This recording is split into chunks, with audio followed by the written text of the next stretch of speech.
Hello friends, good morning. तो guys, मैं उठ गई हूँ।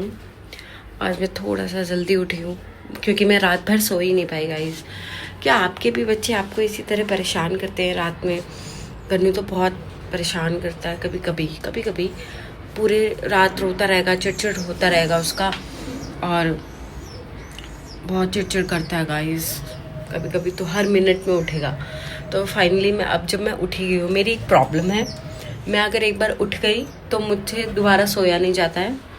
अब जब मैं उठ गई हूँ तो मुझसे सोया नहीं जा रहा था, तो मैंने कहा क्यों नहीं मैं आप लोगों से बात कर लूँ।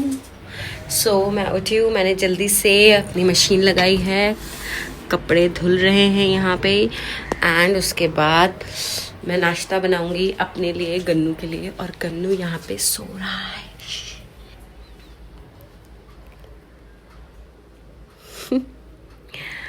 गाइस, ये अभी इतने आराम से सो रहा है। इसने पूरी रात मेरी बैंड बजाई है, पूरी रात मुझे सोने नहीं दिया है। तो मुझे ऐसा लगता है कि मे भी शायद आपके भी बच्चे जो न्यू मदर्स बने हैं मेरी तरह, उनके भी बच्चे उनको इसी तरह परेशान करते होंगे रात में कभी कभी। अब हम मदर बने हैं तो परेशान तो होंगे ही, और इट्स ओके। कभी कभी चलता है, गुस्सा तो आता है गाइस, मुझे भी आता है बहुत ज़्यादा, क्योंकि इतनी ज़्यादा नींद में होती हूँ ना। मेरा बेटा कहता उठो, पैर दबाओ, क्योंकि अब वो बड़ा हो रहा है तो उसको आई थिंक उसको ना ग्रोइंग पेन होता है जो लेग्स में होते हैं। मैंने और डॉक्टर से पूछा भी था, तो उन्होंने बोला कि ऐसा कुछ प्रॉब्लम नहीं है, ये ग्रोइंग पेन है और ये ठीक हो जाएगा अपने आप, और ये मोस्टली रात में होता है भाई। लेकिन बहुत ही ज़्यादा अजीब ही है, उसको रात होते ही जब हम गहरी नींद में होते हैं तब उसको दर्द होना स्टार्ट हो जाता है। अब सोचो यार, कितना प्रॉब्लम होता है यार, जिनके बच्चे 3-4 गाइस। तो मैं ये सोच रही हूँ कि क्यों ना मैं आप लोगों से रोज़ बात किया करूँ थोड़ी थोड़ी। तो आप भी मुझसे अपने कुछ चीज़ें मेरे मैसेज बॉक्स में शेयर कर सकते हैं। मैं डेफिनेटली उसका आंसर दूंगी अगर मुझे पता होगा, क्योंकि मैं अभी कोई ऐसा पर्टिकुलर जॉब नहीं कर रही हूँ। मेरा एक ही जॉब है, वो है बेबी को संभालना, उसको अच्छी अपब्रिंगिंग देना। और वन मोर थिंग कि मैंने टीचिंग की हुई है ये प्ले स्कूल में काफ़ी टाइम तक, तो I have a little bit experience like with kid. But अपने बच्चे के साथ भाई अलग ही एक्सपीरियंस हो रहा है। दूसरे बच्चों के साथ तो अलग होता था, चलो उनके पेरेंट्स आ रहे हैं जा रहे हैं, और यार वो टाइम बहुत अच्छा था जब मैं जॉब करती थी। मतलब बहुत अच्छा टाइम था वो, मज़ा आता था यार। सुबह जाते थे, बच्चों से मिलते थे, वो अलग ही वाइब होती है। इतना क्यूट क्यूट बच्चे, उनके साथ हम टाइम स्पेंड करते थे, उनको पढ़ाते थे, लंच बॉक्स उनका कराते थे, और बहुत मज़ा आता था गाइज।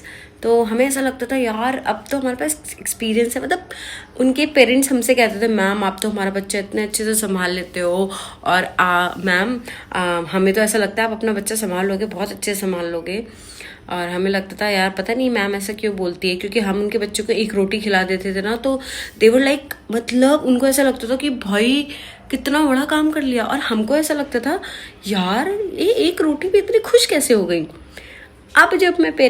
अब मैं जब माँ बनी हूँ ना, अब मुझे समझ में आता है कि वो इतनी खुश क्यों होती थी, क्योंकि भाई बच्चे खाना इज इम्पॉसिबल है ना। उनका खाने से दूर दूर तक कोई वास्ता नहीं है, उनका खाने से तो दूर दूर तक कोई वास्ता नहीं है। और मुझे अब समझ में आता है यार कि वो ना इतने खुश क्यों हो जाते थे, या वो ऐसे क्यों बोलते थे। और मज़ा आता है यार, अब मतलब तब मज़ा आता था, अब भी मुझे अच्छा लगता है। मैं अपने बच्चे को हर टाइप की अच्छी परवरिश, अच्छा कह लो, अच्छी चीज़ें देना चाहती हूँ, अच्छी चीज़ें ही देती हूँ। और ठीक है, कुछ बच्चे को शैतानियाँ भी करनी चाहिए। अगर बच्चे शैतानी भी नहीं करेगा तो हमें पता भी नहीं लगेगा। एक्चुअली मुझे ऐसा लगता है शैतानी करने से ही हमें पता लगता है कि वो कितना ग्रोइंग हो रहा है, या कितना वो चीज़ें एक्सप्लोर कर रहा है, या उसको क्या चीज़ पसंद आ रही है, नहीं पसंद आ रही है, या जो भी छोटे मोटे डेवलपमेंट हैं वो हमें उसकी शायद शैतानियों से ही पता लगते हैं। अगर किसी के घर में बच्चे हैं और वो बहुत शैतानी करते हैं, मेरे घर में भी है, मेरा बच्चा भी शैतानी करता है। हाँ, वो चीज़ें फेंकता और तोड़ता नहीं है, which is a good thing. वो कोई भी चीज़ फेंकता नहीं है, थ्रो नहीं करता। उसके मतलब जब वो 1 साल का था उसके अभी तक टॉय रखे हुए हैं, वो कभी भी ऐसा नहीं करता। बट ठीक है, हर बच्चा अलग होता है। मैं ये नहीं कहूँगी आपको कि मेरा बच्चे में ये क्वालिटी है और वो सारी क्वालिटी ही है, ऐसा कुछ नहीं है।